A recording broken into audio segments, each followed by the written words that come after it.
7 seconds. Oh yeah, now here you go. Hey, Hey there again. yeah. Sorry about the delay. We had a bit of issues with the technology sometimes. Our karma. Almost every time we have some technology karma. Yeah. So yeah, if you can hear us, let us know, and we're gonna move to the live stream from here. And I hope this time the mic is working. If not, please let us know so we can fix it and do something about it. And yeah, we're gonna share with you about relationships, conflict, exactly. Yeah, so at the moment we are connecting to you from Mexico, and it's so sunny, and we've been enjoying all kinds of delicious fruit here. And still we are on this mission to creating a permanent community and finding a land. And we wanted to talk about conflicts because this is something that comes up in every relationship, every community, partnership, friendship, as long as you're committed to authenticity and truth. Because if not, it is possible to avoid conflict, but that's at the cost of true intimacy. You will not get true intimacy without being willing to face conflict. So we're also going to give you a demonstration towards the end of how we personally resolve conflict, and we're going to share a really powerful tool with you that you can use with your partner or with whomever you are facing a conflict. Yeah. And I think most people really avoid conflict for the reason that we don't have the experience of finding resolution after having a conflict. So we are afraid of permanent disconnection or of being seen as the bad one for bringing our truth. So but also if that's the case, then we will never really know what is true incompatibility versus what is something that we can resolve, you know. Yeah, I'm just sharing the new live stream for people who couldn't join, who didn't see that we restarted, and I'm gonna be with you in a second. Maybe you can share something about like our commitment also to resolving conflict.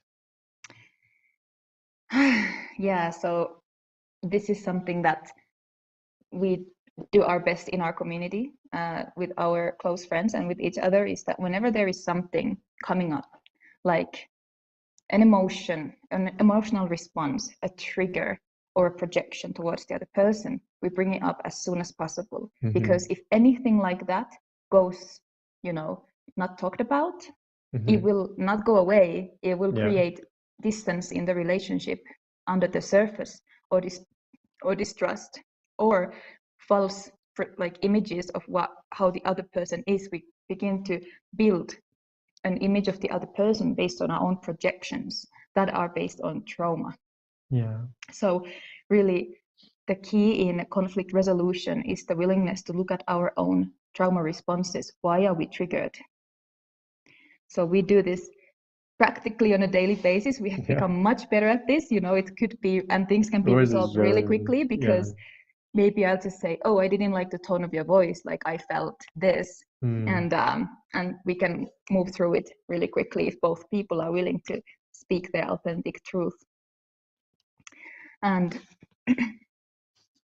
is it working now? Yes, now it's 100% working. Yeah.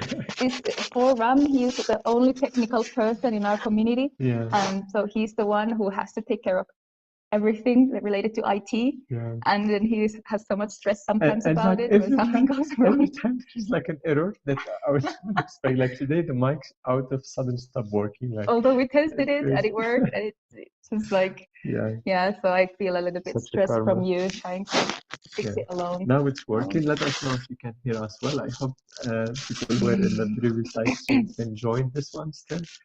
And I mean, like, conflict happen every time. Now I have conflict with technology, and finally it's resolved now. So. Yeah. So usually conflicts consist of unmet needs we are trying to meet, unsuccessful communication with the other party, and projections, right? So it is basically when we perceive that we're not able to meet our needs. And then our internal protectors take charge. And if you're familiar with parts work, you are familiar with the concept of protectors. These are basically aspects of our consciousness that helped us survive in the world, that helped us get our needs met. So, and these protectors have different strategies. So in a conflict, usually it is, we have some vulnerable need that we perceive we cannot have met, that protectors jumps up, and then we have two protectors knocking their clashing heads against each other with some strategy, with a projection of where the other person is wrong, or the environment is wrong. And usually this involves victimhood, like deep down we feel like a victim of the other person. So one of the very first things when you're in a conflict is to really radical ownership of our projections, because it's almost impossible to resolve conflict if both people are coming from a place of defense and projection.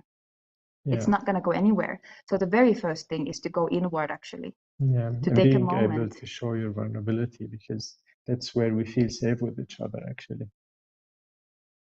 Yeah. As Trains is saying, very difficult practice to master, as we are not taught this at a young age, but incredibly important.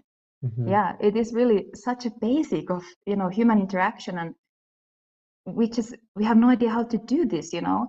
And it's quite as simple as, for a moment, pausing and dropping inward to notice what is actually really going on within us, because it's very difficult to see what is objectively true versus what is our projection of the situation when we're triggered.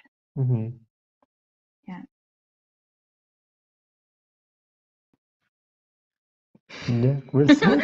You said it so beautifully. I can't add anything. It's like I keep talking and talking, and then okay, I make space for Okay. I don't know. Sorry, I put you on the spot. Yeah, and it's very, like, you might be able to relate to this. Maybe I can give an example of a projection. And this is something that I'm going to be vulnerable here. So I have this thing about sleep where, where I really need to get my 8 or 9 hours. And if I get interrupted in the morning or in the evening or any point of the sleep, basically, I get quite triggered by that. And I've had often this thing coming up with Ram, where Ram stays up later, he wakes up earlier, and sometimes he makes involuntary noise at night, such as snoring or something else. It's a lie. I'll send you a recording. So, you know, and in these moments, like, my projection would be like, you're so loud, you're so inconsiderate. You don't care about my need to sleep. No, that's a projection, but it's coming out of pain. But if I approach Ram with this attitude of, you don't care about me, what's he gonna do? I'm gonna push you away.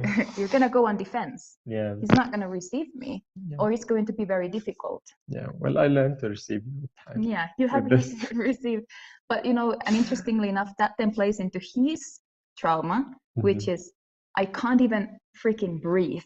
I can't exist. I'm too much if I breathe, you know, or if I move. So, and then we are both triggered.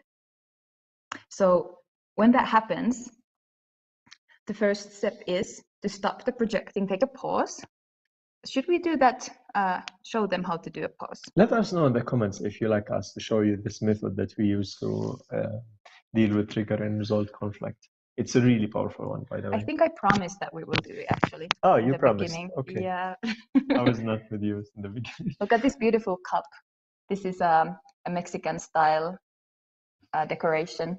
And if you're curious about what we're drinking, it is ginger tea with almond milk and cacao and dates.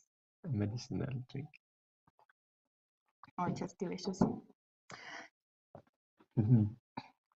Yeah, so basically we learned this process from the inventor of the Creator's Game, and Angelo is his name. Very powerful person. We had the pleasure of doing this private Creator's Game with him. It was more like a tough challenge. Roller coaster. Yeah. So he taught us this. process of pausing. So the very first step actually in resolving conflict is to notice that you're triggered. Because most of the time we are so convinced that we're right, we're not even admitting that we're triggered.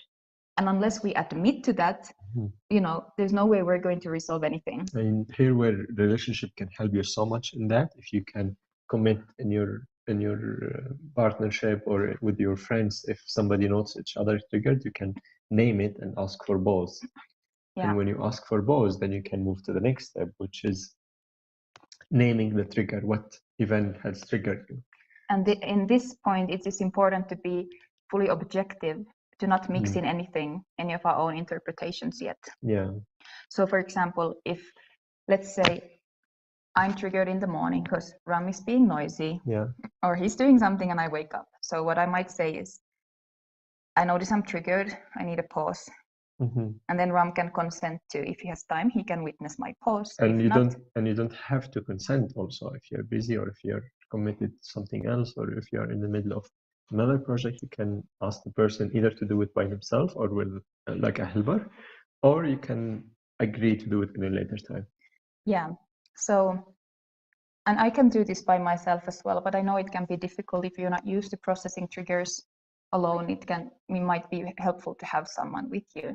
So basically I would say I need a pause. Maybe Ram says, okay, let's go through the process. And then I would say, so in the morning, Ram opens YouTube and a video starts playing and I wake up. This is the event, for example.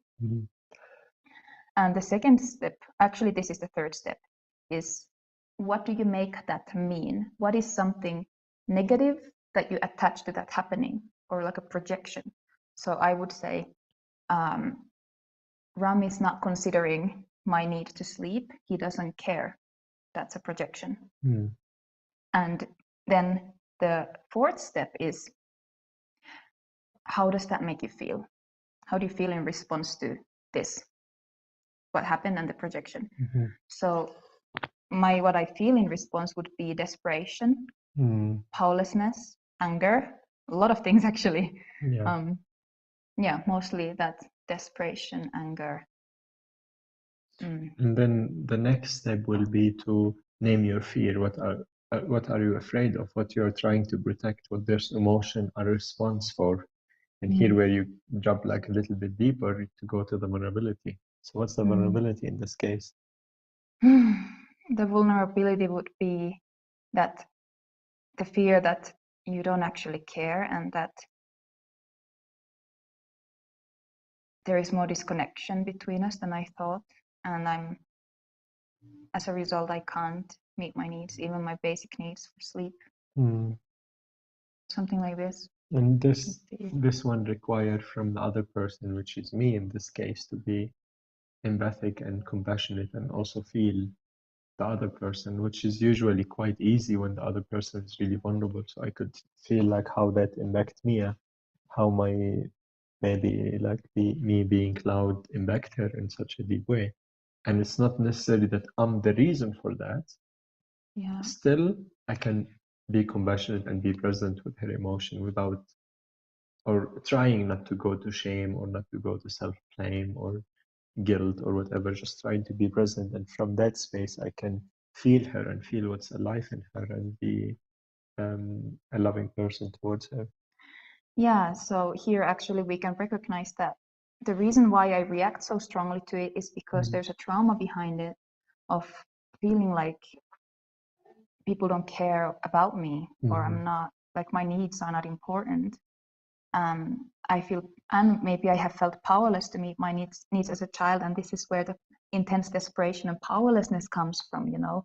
I feel powerless to get enough sleep because something external is constantly taking that away. And after that, you can already feel like the energy is softening. There's a softening. We're out of the projection and we're at the truth of what is really happening inside of me. And when you are seen in this and giving space to it, sometimes it can take like 5 minutes or 20 minutes even, but the softness that happen afterwards, the ease, it will release a lot of stress, a lot of anger, and then you can really see each other and really connect. And this process helped us a lot. So from seeing that, I have so much compassion and love towards her, and I can really accommodate her need much better if she comparing to like a trigger state where she'll be like, can you be just quiet? Or like just go out of the room. It's like completely different energy. And now I feel like, oh, you're important to me. I love you so much. I see how that impact you, and then I can take action step to reduce my noise or not move so much or leave to a different room. Yeah. Yeah. Yeah. And then at the very last step is a request. So this is where the person who is triggered gets to step into empowerment, where we ask for like a way to change the situation. Yeah. And this also can feel vulnerable because we are depending on the other person's response, if they are willing to meet us or not. And this whole process is really about vulnerability. Yeah. So now my request might be, can you take extra care when I'm sleeping to not make noise? And if you need to do something more active, could you do that outside of the room? And then it's up to the other person to feel into that, if it feels in alignment for you to do it, or if you like to have suggestion. Like, for example, this house is quite big where we live, but sometimes we lived in one bedroom apartment where it's not possible to go anywhere. So I would make a suggestion. Yeah, I see your need for that, but in the balcony is quite cold. Do you mind if I instead go out of the bed and sit on the sofa and wear headphones? Yeah, and I can also then see how I can improve the situation, which I have done by getting earplugs. This has helped me a lot. And by requesting, for example, that we sleep in separate beds, because this was another thing that I'm quite sensitive to movement. So, you know, instead of being constantly triggered by him moving, the empowered action was actually to say, you know what, let's make sure that wherever we go, we have separate mattresses. Yeah. So his movement doesn't impact me. And we did that, and now we have separate beds. You know, and here as well, like we found a little incompatibility, and that is we are incompatible to sleep on the same mattress. But it doesn't mean anything about our relationship in general. And it's very important to find and allow space for the incompatibilities, so that you can, everybody can feel, get their needs met, and find a way to stay connected. And this is really the key, I would say, to make it safe to enter conflict. How to make conflict safe is if we are both committed to connection and resolution. And even if there is no resolution, we say to each other that we will stay connected. I will not disconnect from you. And when we have that trust that the other person will not walk away, they will not push us away, then it's safe to bring everything. Yeah, if you have any question, guys, let us know. I'm gonna do like a final check to see if people are still looking for the link somewhere.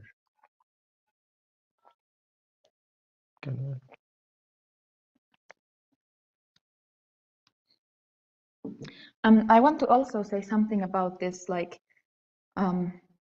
because sometimes what we project might be actually true, but we cannot really know that until we have done the trauma healing process, where we separate the objective observation from our projection, and we let the other person express their truth.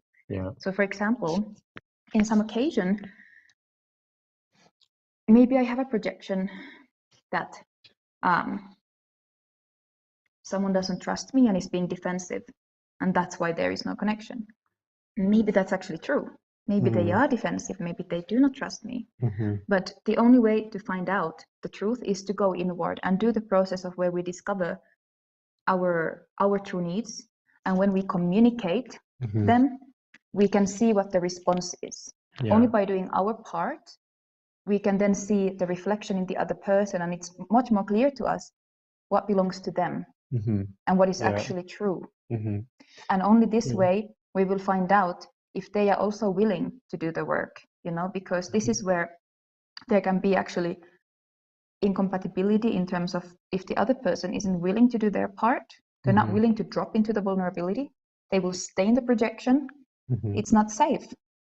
It does not feel safe to go into conflict like this. Yeah, definitely. Like, it's so important. I'm learning it like from relationship we have around and communication, you shouldn't like go to vulnerability if the other person is not willing to receive your vulnerability. And maybe this is not the relationship that it's in that level of deep communication and deep connection. And Yeah. that doesn't mean that all your relationship gonna be like this. It just means that it's not the right person you're trying with. Yeah. And there is a situation that come in a session I did yesterday, which was the person was not sure if he was gaslit in the communication or if it was true. And actually, it's very difficult to distinguish if you were gaslit or not if you're coming from a trigger space. So you need to see where is your trigger, and then you can receive the other person's energy and communication and really feel into yourself if it's true what he's saying or she's saying or not. Yeah. So it helps so much to like feel your trigger and address it. And if you don't feel safe to do this process with the person, you can do it with yourself. Maybe write it down or do it in front of the camera or just like voice it out in your own room. Yeah. Yeah. And you know, the power of vulnerability is so strong that even though there is someone, if there's someone who isn't really used to reflecting on themselves, it's very defensive. The moment you come from, this is what I feel and this is what I need and I fear this, it's just, it would soften almost anybody. Yeah. And if you still get the response of, yeah, it's your fault, I would not consider this to be a safe connection where I would feel safe to communicate or to, you know, maybe it can be a professional relationship, or I would create a bit more distance in that point. You know, we don't have to force connection, and it's not possible. It takes both to create that. Definitely. Yeah, we have a question from Daima. Damia. What can I do if the other person can't guarantee to always stay in a state of connection, so there is no security because of past trauma? You mean the person is not committed to the relationship, or the person is getting triggered and running away because of that trigger? So those are different. Yeah. So we might talk about a high level commitment to connection, which is sometimes I may get so triggered that I withdraw because that happens. But in a bigger picture, I want to ultimately come back together, and I still love you and I want to be connected to you. So, but if they're not able to, if they get so identified with their pattern that they actually withdraw from the relationship, this is what creates the unsafety, you know, and it probably plays into your trauma in that case. I'm pretty sure. Yeah, it's mainly like twin flame dynamic. So yeah, you trigger the shit out of each other. And I think this person like need to be serious with themselves and like really true to themselves and see if what's their level of commitment. Yeah. Yeah. And acknowledge it and talk with you about it. Like for my case, for example, at this point, I would consider this kind of relationship incompatible in terms of being deeper communicative or like being really close to each other, because even though it's coming from trauma, that triggers a lot of pain in other people. So it's about taking responsibility for how we impact others.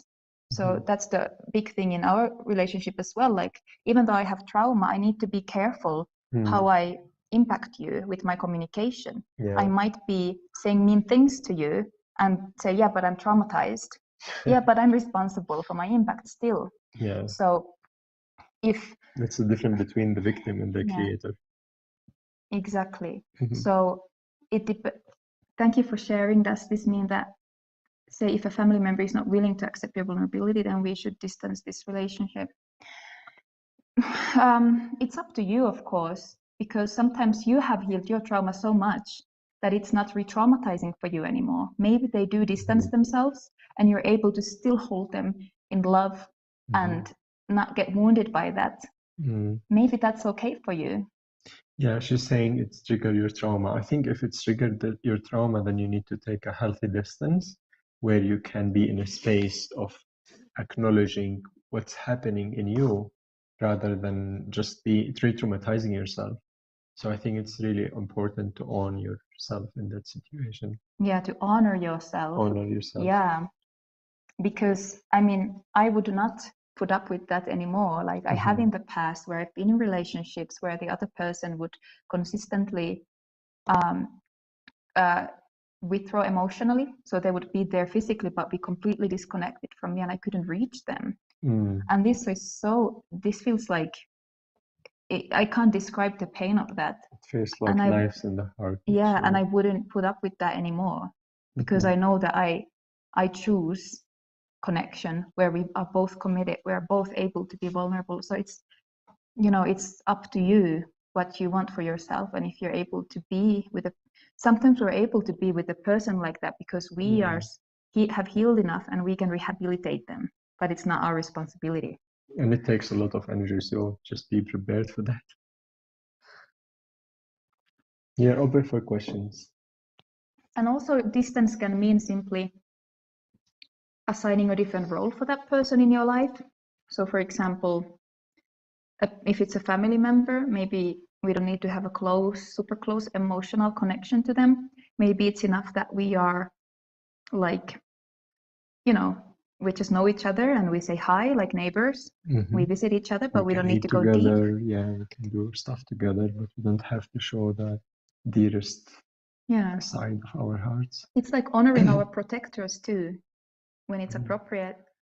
And or if it's a romantic partner, even then it doesn't need to mean like really distancing ourselves physically. It could be, okay, we're going to be good friends, but not romantic partners anymore.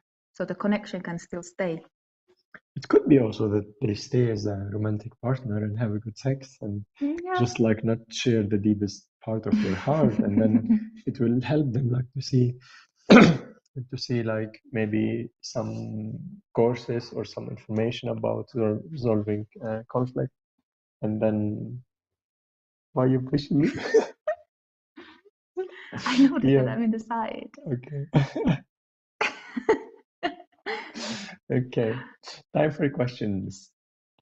And by the way, guys, we are soon we're gonna launch our membership website where you can join us, and we're gonna be talking about intimate situations, sexuality, how we deal with like deeper stuff that we feel it's not the right place to share it publicly. So we will open space for vulnerability and talk about sexuality and intimacy and many other topics. It's gonna be so juicy. We have a whole big list of topics that we want to share about, but want to do it in a more of a container. Also to honor our vulnerability with this. Yeah, so we keep like people who are really committed to stay with us like in this membership, and it's gonna be quite affordable at the beginning. So if you're an early member, you get a early member discount. Yes. Yeah. Thank you for remembering that. Yeah. We're going to publish that soon. Yeah, and by the way, join our Telegram account because we are publishing a lot on Telegram. It's censorship-free platform and chat app, so you can stay in touch with us and follow us. In Mexico, we are also doing a workshop for those of you who are in Mexico or would like to come to Mexico. We are doing a workshop part of the Creators Reset Activation, which is an amazing event taking place in Morelia in Mexico. You can come and meet many like-minded people who are for freedom and for authenticity and for intentional community and growing your own food and living sustainable. It's really basically the new earth. Yeah, creating the new earth, new systems. Probably you hear about Greater Reset. This is the greater. You know about the Great Reset, like the World Economic Forum agenda. So I love this project because it says the Greater Reset activated. So it's like even acknowledging that there is a much bigger like a shift happening than what is being planned at a 3D level. It's something related to consciousness. Yeah. I'm gonna share more about it in the Telegram. So if you join our Telegram channel, you will see more of this event and much more. And yeah, we're gonna leave some space for questions. So if you have questions, let us know, and we'd love to help you answer any question you have. I was moving the camera because it's in front of the comments. Okay. Yeah. Do you have any last words?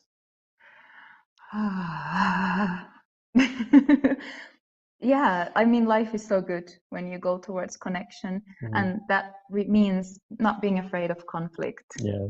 You know, conflict is the most challenging and the most beautiful thing because it leaves so much space for intimacy and seeing each other truly, what is underneath everything. So when you move through conflict, that's how you so build much trust. expansion.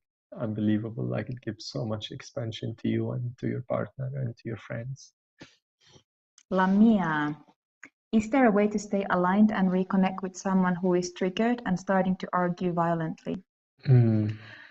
I would say that in these moments you need to see if you can feel yourself deeply rather than you going into another protector or defense. Just feel deeply what is your truth.